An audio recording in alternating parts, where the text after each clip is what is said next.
Ya, Assalamualaikum warahmatullahi wabarakatuh.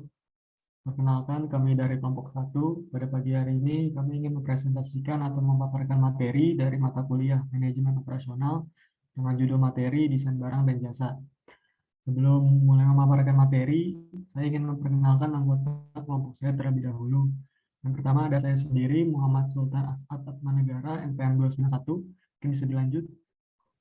Saya Abdurrahman Al-Gatiri dengan NPM 344. Saya Muhammad Fikri Farudin, NPM 107. Nama saya Rifki Sarul Andika, NPM 248. Saya Muhammad Ridi Setiawan, NPM 027. Next.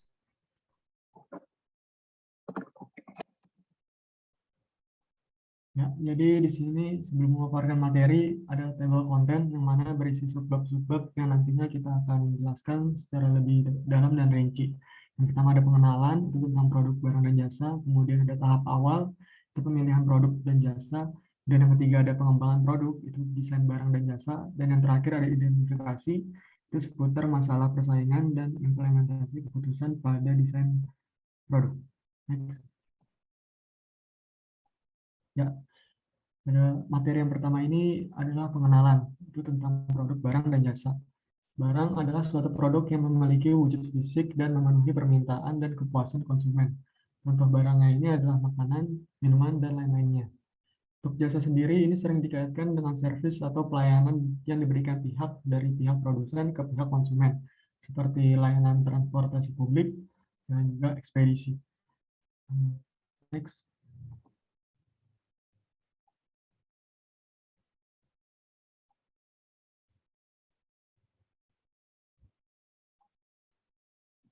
Ya. Untuk pemilihan produk dan jasa ini meliputi yang pertama ada pemilihan strategi produk, kemudian ada siklus hidup produk, kemudian yang ketiga ada siklus hidup dan strategi, dan yang keempat ada analisis produk berdasarkan nilai. Next. Untuk pemilihan produk sendiri ini adalah proses pemilihan produk dan jasa yang dapat disajikan kepada pelanggan atau klien. Pemilihan produk dan jasa ini dilakukan agar produk baru bisa sukses di pasar. Manajer operasi juga harus menjalin komunikasi yang baik kepada konsumen dan pengelola produk, kemudian proses dan kepada pemasok. Banyak pilihan dalam pemilihan, penetapan dan perancangan produk, dan strategi produk yang efektif menghubungkan keputusan yang berkaitan dengan produknya, dengan investasi, pangsa pasar, siklus hidup produk, dan lini produk. Strategi yang pernah dicoba seperti Toyota dalam respon dengan cepat dalam melayani pelanggannya dengan melakukan proses desain mobil tercepat dalam industri otomotif. Waktu desain yang lebih singkat memungkinkan Toyota memasarkan mobil sebelum selera pelanggan berubah dan melakukan proses desain dengan teknologi dan inovasi terbaru. Next. Ya, untuk siklus hidup dan strategi di sini ada 4 ya. Itu pertama ada perkenalan, yang kedua ada pertumbuhan, ketiga ada kematangan, dan yang terakhir ada penurunan. Pengenalan sendiri, ciri-cirinya ini adalah penjualannya masih rendah, kemudian volume pasar berkembang lambat, persaingan masih relatif kecil, kemudian tingkat kegagalan relatif tinggi, kemudian masih melakukan modifikasi produk, selanjutnya biaya produksi dan pemasaran sangat tinggi, dan distribusi yang masih terbatas. Itu untuk ciri-ciri dari perkenalan. Kemudian untuk pertumbuhan sendiri, ciri-cirinya ini penjualan dan laba meningkat dengan cepat, kemudian promosi mulai dikurangi karena produk sudah dikenal masyarakat, kemudian persaingan menjadi ketat karena pesaing mulai masuk ke pasar. Strategi yang digunakan untuk meningkatkan saluran distribusinya adalah menurunkan harga jual. Kemudian lanjut yang ketiga, itu ada kematangan atau kedewasaan, maturity. Itu ditandai dengan tercapainya titik tertinggi dalam penjualan perusahaan. Contohnya penjualan handphone. Ciri-cirinya ini penjualan sangat sensitif terhadap perubahan perekonomian. Pasar semakin tersegmentasi, sehingga masing-masing segmen diperlukan promosi yang berbeda dengan lainnya. Kemudian ciri-ciri yang terakhir ini strategi pemasaran kreatif digunakan untuk memperpanjang daur hidup produk disebut inovatif maturity. Kemudian yang terakhir ada penurunan atau decline. Itu ciri-cirinya penjualan perusahaan semakin menurun yang disebabkan oleh faktor-faktor seperti perubahan selera pasar dan perubahan teknologi. Contohnya ini seperti produk elektronik yang mengalami penurunan adalah CPU atau personal komputer yang saat ini sudah hampir terbebas oleh yang namanya laptop. Analisis produk berdasarkan nilai, ini manajer operasi yang efektif memilih produk yang terlihat yang paling menjanjikan. Menganut prinsip Pareto, fokus pada permasalahan yang sedikit tapi penting dan bukan pada permasalahan yang banyak tapi sepele. Next.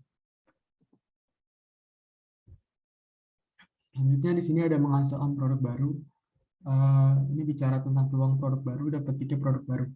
Sini manajer seringkali menghadapi dilema hal-hal yang mereka fokuskan untuk mengelola perusahaan yang sedang berjalan, membangun kompetisi, mendengarkan pelanggan yang ada, dan berinvestasi dalam teknologi saat ini. Menjauhkan mereka ini mengenali inovasi baru yang mengganggu. Tetapi produk mati dan produk yang ada harus disingkirkan dan diganti. Selain itu, karena perusahaan menghasilkan sebagian besar pendapatan dan keuntungan mereka dari pembuatan produk baru, pemilihan produk, definisi, dan desain yang harus dilakukan secara berkelanjutan. Pertimbangan perubahan produk terbaru ini seperti DVD ke streaming video, kedai kopi ke gaya hidup Starbucks, sambungan telepon rumah ke ponsel, dan lain-lainnya. Mengetahui bagaimana menemukan dan mengembangkan produk baru dengan sukses adalah sebuah persyaratan. Pengembangan produk baru yang agresif mengharuskan organisasi membangun struktur internal yang memiliki komunikasi terbuka dengan pelanggan. Budaya pengembangan produk yang inovatif, R&D yang agresif, kepemimpinan yang kuat, insentif formal, dan pelatihan. Hanya dengan begitu, perusahaan dapat secara menguntungkan dan penuh semangat fokus pada peluang spesifik seperti berikut ini. Yang pertama, memahami pelanggan. Itu adalah isu utama dalam mengembangkan produk baru. Banyak produk yang penting secara komersial pada awalnya dipikirkan dan bahkan dibuat prototipe oleh pengguna daripada produsen. Produk semacam itu cenderung dikembangkan oleh pengguna utama, perusahaan, organisasi, atau individu yang jauh di depan tren pasar dan memiliki kebutuhan yang jauh melampaui penggunaan rata-rata. Manajer operasi harus menyetel pasar dan khususnya pengguna utama yang inovatif ini. Kemudian yang kedua, ada perubahan ekonomi membawa peningkatan tingkat kemakmuran dalam jangka panjang, tetapi siklus ekonomi dan perubahan harga dalam jangka pendek. Dalam jangka panjang, misalnya semakin banyak orang yang mampu membeli mobil, tapi dalam jangka pendek ada resesi yang dapat melemahkan permintaan mobil. Kemudian yang ketiga, ada perubahan sosiologis dan demografis dapat muncul dalam faktor-faktor seperti berkurangnya ukuran keluarga. Tren ini mengubah preferensi ukuran untuk rumah, apartemen, dan mobil. Kemudian yang keempat, perubahan teknologi memungkinkan segalanya, mulai dari smartphone, iPad, hingga jantung buatan. Kemudian yang kelima, ada perubahan politik dan hukum menghasilkan perjanjian perdagangan baru, tarif, dan persyaratan pemerintah.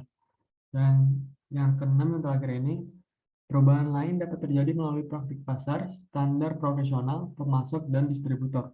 Manajer operasi harus menyadari dinamika ini dan mampu mengantisipasi dan mengelola perubahan peluang produk itu sendiri, volume produk, dan bauran produk.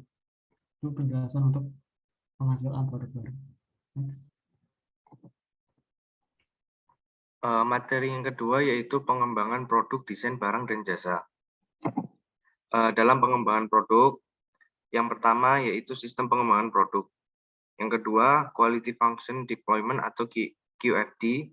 Yang ketiga, membuat organisasi untuk pengembangan produk. Dan yang terakhir, kemampuan untuk diproduksi dan rekayasa nilai. Sistem pengembangan produk. Yang pertama, ide. Bersumber dari perubahan lingkungan teknologi, demografi, ekonomi, dan politik. Yang kedua, persyaratan yang harus dipenuhi di pasar. Pendekatan yang diperlukan untuk memuaskan konsumen. Yang ketiga yaitu spesifikasi fungsional. Seperti bagaimana cara bekerja produk tersebut. Yang keempat, spesifikasi produk, seperti bagaimana produk akan dibuat. Yang kelima, ulasan desain, bagaimana produk akan dibuat secara ekonomis dan kualitas. Yang keenam, pengujian pasar, apakah produk memenuhi keinginan pasar. Yang ketujuh, pengenalan produk, seperti produk diantar ke konsumen. Yang kedelapan, evaluasi, berhasil atau tidaknya produk tersebut. Tahapan-tahapan pengembangan produk. Yang pertama, ide dari banyak sumber. Nah, dari ide itu, apakah perusahaan mampu melaksanakan ide-idenya tersebut? Setelah itu pelaksanaan untuk memenangkan pesanan. Dalam persyaratan-persyaratan tersebut, yang pertama adalah spesifikasi fungsional, seperti bagaimana produk akan berfungsi. Yang kedua, spesifikasi produk, seperti bagaimana produk akan dibuat. Yang ketiga, peninjauan desain, seperti apakah spesialisasi produk ini merupakan cara terbaik untuk memenuhi keinginan pelanggan. Yang keempat, pengujian pasar, apakah produk memenuhi harapan pelanggan. Setelah itu selesai, akan mulai dikenalkan ke pasar. Nah, setelah itu akan evaluasi apakah berhasil atau tidak dalam pengembangan produk tersebut.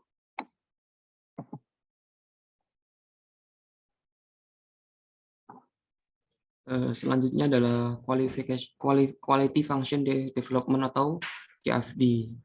Lantas, apa itu QFD? Lanjut.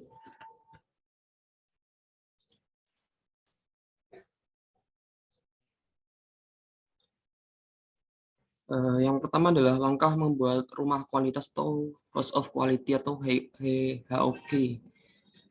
Terdapat 6 langkah untuk membuat rumah kualitas. Yang pertama adalah mengenali keinginan pelanggan. Jadi dalam bagian ini perusahaan mengisi daftar mengenai kebutuhan konsumen. Dan yang kedua adalah mengenali bagaimana produk atau jasa akan memuaskan keinginan pelanggan, yaitu berisi informasi mengenai data kuantitatif pasar, menunjukkan kepentingan relatif dari kebutuhan konsumen, strategi pencapaian tujuan untuk produk atau jasa baru, dan perhitungan ranking kebutuhan konsumen. Dan yang ketiga ada hubungkan keinginan pelanggan dengan bagaimana produk atau produk akan dibuat untuk memenuhi pelanggan tersebut. Dalam hal ini berisi informasi mengenai tanggapan teknis perusahaan, merupakan gagasan produk atau jasa yang akan dikembangkan biasanya ke barang tersebut.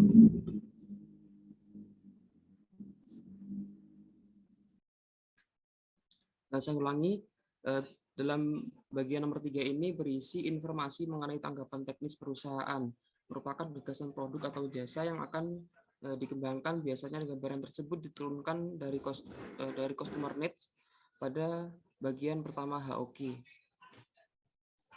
Langkah keempat adalah mengenali hubungan antara sejumlah dan bagaimana pada perusahaan. Pada bagian ini menggunakan metode matriks prioritas, berisi mengenai keputusan tim kerja terhadap tingkat kekuatan hubungan masing-masing elemen antara tanggapan teknik perusahaan dengan kebutuhan konsumen. Dan yang kelima adalah buat tingkat kepentingan. Dalam hal ini berisi korelasi teknis, yaitu berupa setengah matriks persegi terbagi sepanjang garis diagonal dan berisi 45 derajat, membentuk seperti atap rumah, berisi mengenai taksiran tim kerja terhadap hubungan tiap-tiap elemen dari tanggapan teknis perusahaan. Dan langkah yang keenam adalah evaluasi produk pesaing. Pada bagian ini terdapat 3 tipe informasi yang dapat diperoleh. Yang pertama adalah prioritas tanggapan teknikal, yang kedua adalah perbandingan persaingan teknikal, dan yang ketiga adalah target teknikal. Lanjut.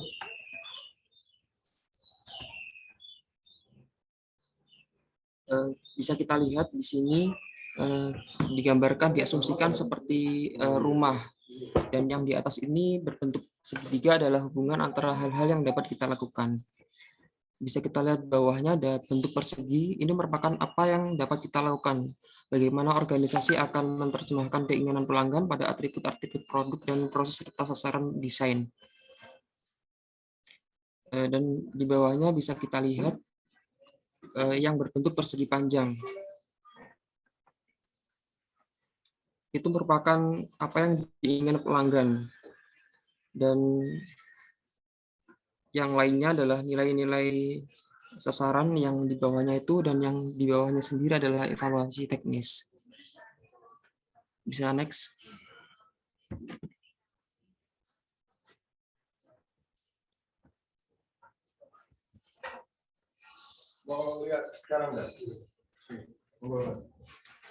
Bisa di next.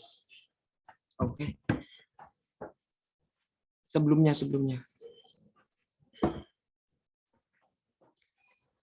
Di sini bisa kita lihat apa yang diinginkan pelanggan. Ini kita asumsikan adalah perusahaan kamera. Yang diinginkan pelanggan seperti apa? Yang pasti yang pertama adalah ringan. Yang kedua mudah digunakan. Yang ketiga dapat diandalkan. Yang keempat mudah dipegang dengan stabil. Dan yang kelima adalah koreksi warna. Dan selain itu juga perusahaan bisa melihat bagaimana keinginan pelanggan tersebut pada pasar, yaitu yang pertama adalah kebutuhan hemat listrik, dan yang kedua adalah komponen aluminium, yang ketiga autofocus, yang keempat adalah auto exposure, yang kelima adalah pen palette, yang terakhir adalah desain ergonomis. Nanti adalah kita akan korelasikan di dalam tabel berikut yang tingkat kepentingan pelanggan. Jadi nilainya 1 sampai 5. 1 itu menunjukkan adalah tingkat paling kecil, atau tingkat 1 adalah tingkat paling baik, dan 5 itu akan tingkat paling belakangan begitu. Next.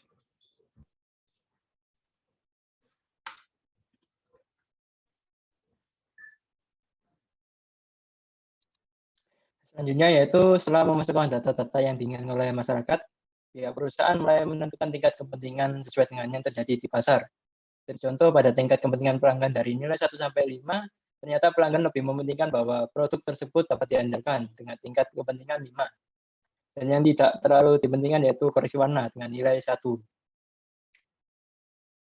Selanjutnya yaitu dari pihak perusahaan pun juga membuat tingkat kepentingan sesuai apa yang bisa mereka lakukan oleh perusahaan di pasaran, seperti kebutuhan hemat listrik, komponen aluminium, dan lain sebagainya.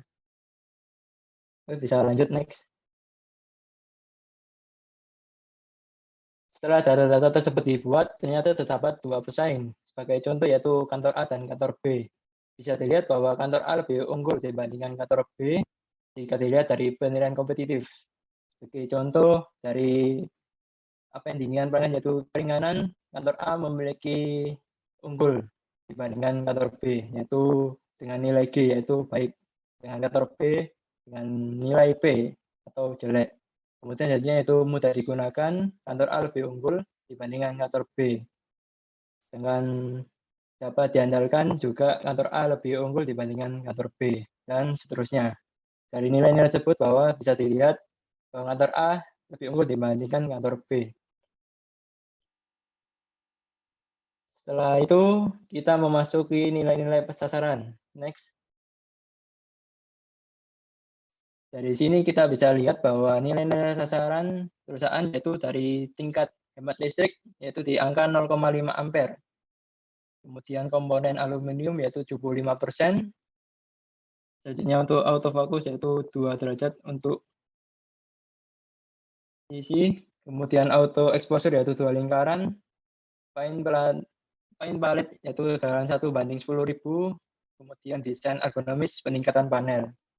Setelah nilai-nilai sasaran tersebut telah ditentukan, maka masuk ke evaluasi teknis yang ada di gambar. Next. Jadi yaitu identifikasi seputar masalah, persaingan, dan implementasi keputusan pada desain produk yang akan disampaikan oleh rekan saya.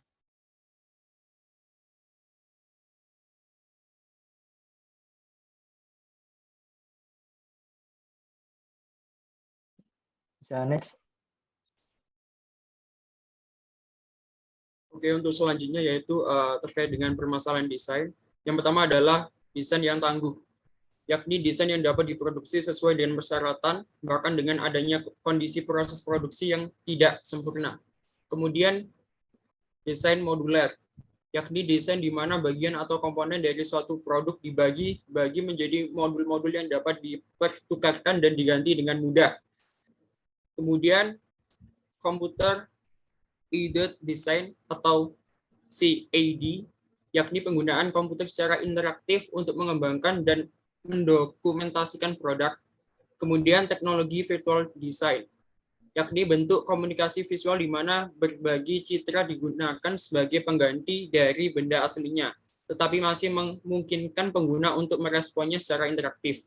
Kemudian analisis nilai, yakni suatu tinjauan atas produk yang berhasil yang dilakukan selama produksi.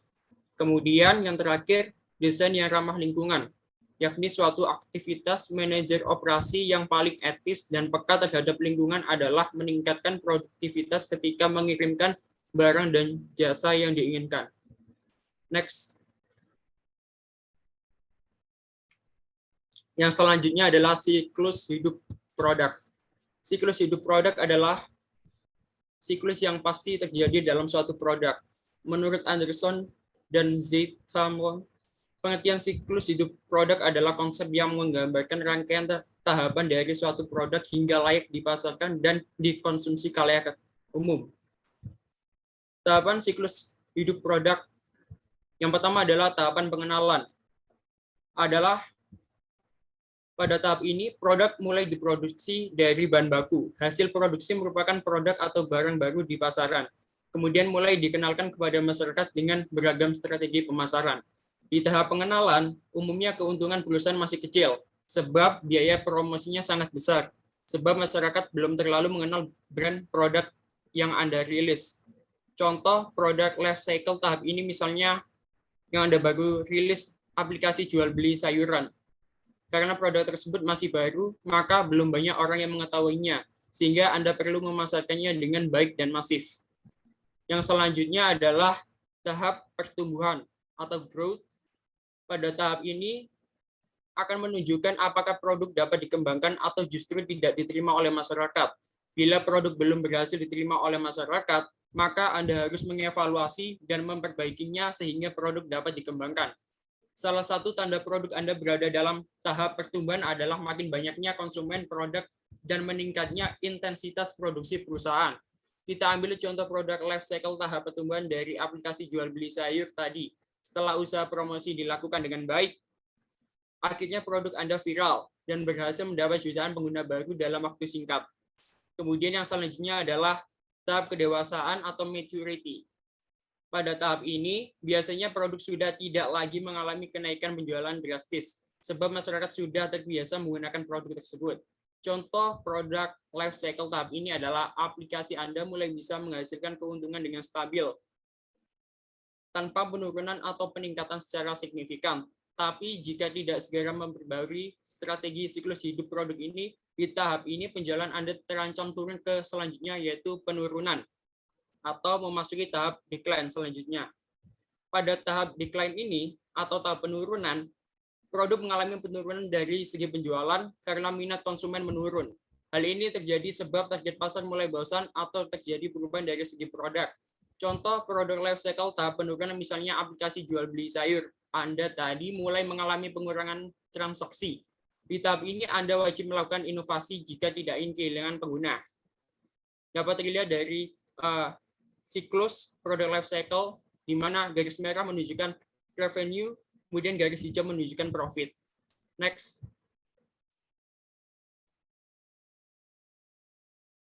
Selanjutnya, menghasilkan produk baru dengan brainstorming.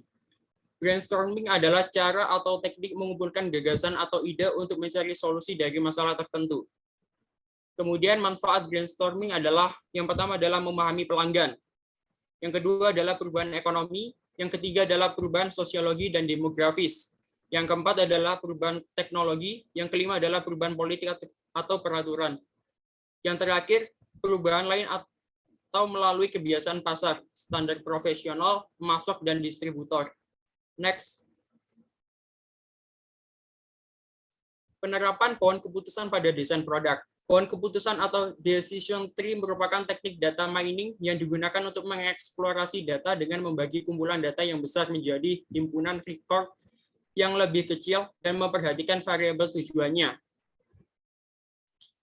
1.